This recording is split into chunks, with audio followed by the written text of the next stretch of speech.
মাছ কত কেজি এটি? কেজি আপনার 550। 550। কি মাছ এটা? স্টার বাইম, তারপর আপনার বড় বাইম, কই মাছ। ও গাইস, দেখতে পাচ্ছেন আমি এখন বাজারে আছি, মিঠামইন বাজারে।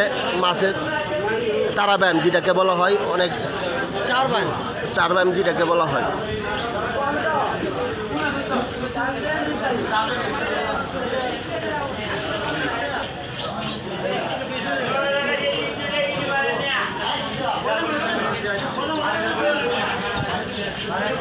গাইস দেখতে পাচ্ছেন এখন চিতল মাছ দেখতেছি।